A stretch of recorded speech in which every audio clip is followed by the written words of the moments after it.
Hi Class T, today I'm going to be reading the next 2 chapters from The Butterfly Lion. So today we'll have The Frenchman and Strawbridge. So let's get started with The Frenchman. They were waiting on the veranda, his mother in her nightgown, his father in his hat, his horse saddled, ready to come after him. "I've set him free!" Bertie cried. "I've set him free so he won't ever have to live behind bars." He was sent to his room at once, where he threw himself on his bed and buried his face in his pillow. Day after day, his father went out looking for the white lion, but each evening he came back empty-handed and blazing with fury. "What I'll tell the Frenchman when he comes, eh? Did you for 1 minute think of that, Bertie? Did you? I should strap you. Any father worth his salt would strap you." But he didn't. Bertie spent all day and every day at the fence, up his tree, in the compound, or at his bedroom window, his eyes scanning the veld for anything white moving through the grass. He prayed at his bedside every night until his knees were numb, prayed that his white lion would learn how to kill, would somehow find enough to eat, would avoid the hyenas and other lions too. Come to that. Above all, he prayed he would not come back, at least not until the Frenchman from the circus had come and gone. The day the Frenchman came, it rained. The first rain for months, it seemed.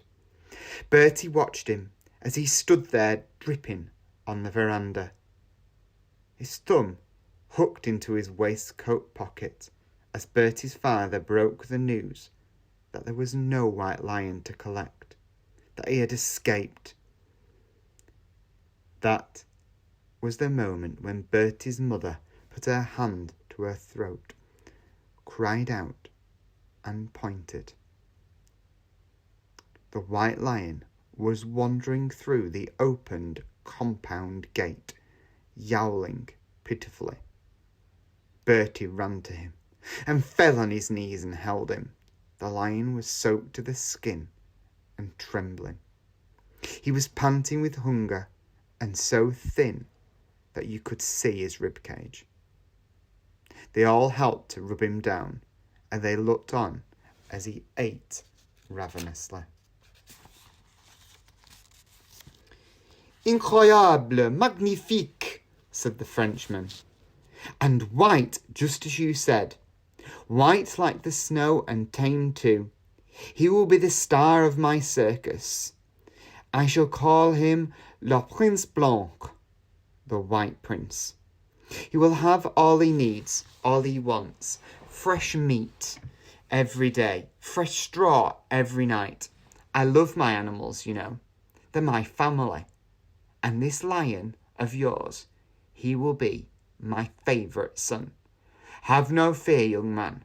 I promise you that he will never be hungry again." Put his hands on his heart. "As God is my witness, I promise it." Bertie looked up into the Frenchman's face. It was a kind face, not smiling, yet earnest and trustworthy. But even so, it did not make Bertie feel any better. "There, you see," said Bertie's mother. "He'll be happy, and that's all that matters, Bertie, isn't it?" Bertie knew there was no point in begging. He knew now that the lion cub could never survive on his own in the wild, that he would have to go with the Frenchman. There was nothing else for it. That night, as they lay in the dark together, side by side, Bertie made him a last promise. "I will find you," he whispered. "Always remember that. I will find you. I promise I will." The next morning, the Frenchman shook hands with Bertie on the veranda and said goodbye. He'll be fine, don't you worry. And one day you must come to France and see my circus, Le Cirque Merlot. It's the best circus in all of France." Then they left, the White Lion in a wooden crate, rocking from side to side in the back of the Frenchman's wagon. Bertie watched until the wagon disappeared from view. A few months later, Bertie found himself on a ship, steaming out of Cape Town, bound for England and school and a new life. As the last of Table Mountain vanished in a heat haze, he said goodbye to Africa. I was not at all unhappy. He had his mother with him, for the time being at least. After all, England was nearer France than Africa was. Much nearer. Chapter 7. Strawbridge. The old lady drank her tea and wrinkled her nose in disgust. "I'm always doing that," she said. "I'm always letting my tea go cold." The dog scratched his ear, groaning with the pleasure of it, but eyeing me all the time. "Is that it then? Is that the end?" I asked. She laughed and put down a cup. "I should say not," she said. And then she went on picking her tea leaf out off the tip of her tongue. "Up until now, it's been just Bertie's story. He told it to me so often that I almost feel I was there when it happened. But from now on, it's my story too." "What? About the White Lion?" I had to know. Did he find the White Lion? Did he keep his promise? The old lady seemed suddenly clouded with sadness. "You must remember," she said, putting a bony hand on mine, "that true stories do not always end just as we would wish them to. Would you like to hear the truth of what happened? Or shall I make something up for you just to keep you happy?" "I want to know what really happened," I replied. "Then you shall," she said. She turned from me and looked out of the window again at the butterfly lion, still blue and shimmering on the hillside. Whilst Bertie was growing up on his farm in Africa, with his fence all around, I was growing up here at Strawbridge, in this echoing, cold cavern of a house, with its deer park and its high wall all around. And I grew up, for the most part, alone. I too was an only child. My mother had died giving birth to me, and father was rarely at home. Maybe that was why the two of us, Bertie and I, got on so well from the first moment we met. We had so much in common from the very start. Like Bertie, I scarcely ever left the confines of my home, so I had few friends. I didn't go to school either. Not to start with. I had a governess instead, Miss Tulips. Everybody called her No Lips because she was so thin-lipped and severe. She moved round the house like a cold shadow. She lived on the top floor like cook. And like Nanny Mason, bless her, brought me up and taught me all the do's and don'ts of life, like all good nannies should. But she was more than just a nanny to me. She was a mother to me, and a wonderful one too. The best I could have had. The best anyone could have had. My mornings were always spent at my studies with No Lips, but all the while I was looking forward to my afternoons out walking with Nanny Mason, except on Sundays, when I was allowed to be on my own all day, if father wasn't home for the weekend, which he usually wasn't. Then I would fly my kites when it was fine and read my books when it wasn't. I loved my books. Black Beauty, Little Women, Heidi. I loved them all because they took me outside the park walls. They took me all over the world. I met the best friends I'd ever had in those books. Until I met Bertie, that was. Remember, it was just after my 10th birthday. It was Sunday, and I was out flying my kites, but there wasn't much wind.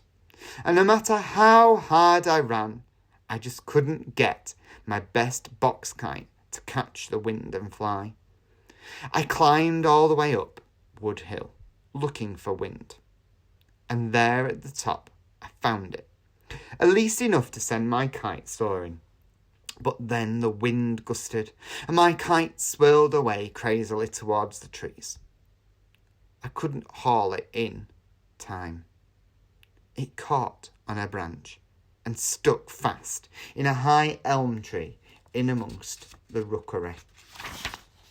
The rooks flew out, cawing in protest, while I tugged at my line, crying in my fury and frustration. I gave up, sat down and howled. That was when I noticed a boy emerging from the shadow of the trees. "I'll get it down for you," he said, and began to climb the tree. Easy as you like, he crawled along the branch, reached out and released my kite. It floated down and landed at my feet. My best kite was torn and battered, but at least I had it back. Then he was down the tree and standing there in front of me. "Who are you? What do you want?" I asked. "I can mend it if you like," he said. "Who are you?" I asked again. "Bertie Andrews," he replied.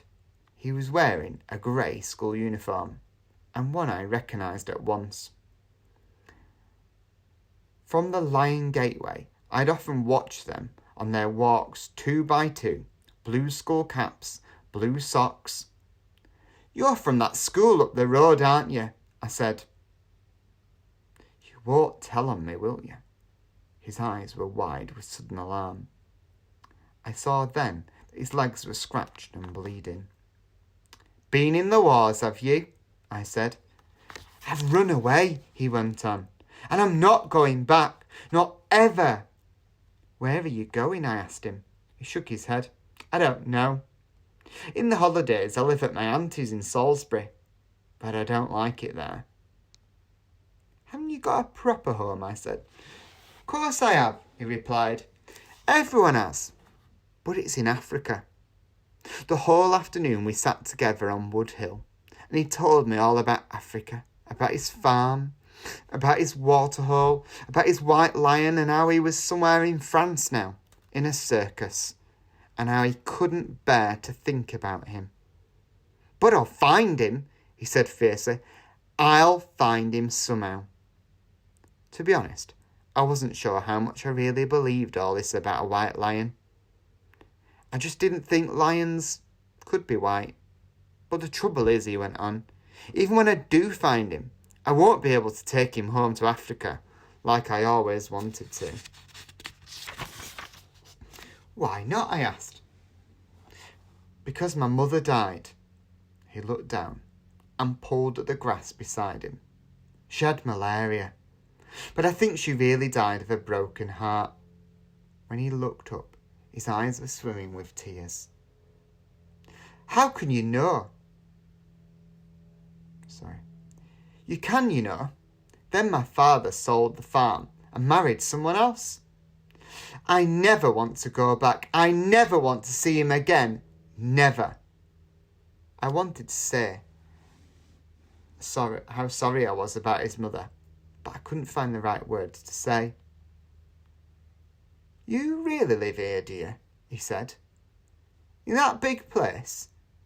It's as big as my school." I told him then what little there was to know of me. All about father being away in London so much, about Knowlips and Nanny Mason. He sucked at the purple clover as I talked. And when neither of us had anything more to say, we lay back in the sun and watched a pair of mewing buzzards wheeling overhead. I was wondering what would happen to him if he got caught. "What are you going to do?" I said at last. "Will you get into trouble?" "Only if they catch me." "But they will. They're bound to in the end," I said. "You've got to go back before they miss you." After a while, he propped himself up on his elbow and looked down at me. "Maybe you're right," he said. "Maybe they won't have missed me yet. Maybe it's not too late. But if I go back, could I come again?" "I can face it if I can come again. Would you let me? I'll mend your kite. I really will." And he gave me a smile so melting I couldn't refuse him. So it was arranged. He would meet me under the big Wilch elm on Woodhill every Sunday afternoon at 3, or as close to 3 as he could. He would have to come through the woods so that he could never be seen from the house. I knew full well that if No Lips ever found out, there'd be hell to pay for both of us. Probably. Bertie shrugged and said that if he got caught, all they could do at school was beat him, and that once more wouldn't make much difference anyway. And if they expelled him, well, then, that would suit him fine. And that's the end of today's chapters. I hope you've enjoyed listening to those chapters today. Remember to keep safe and keep washing those hands.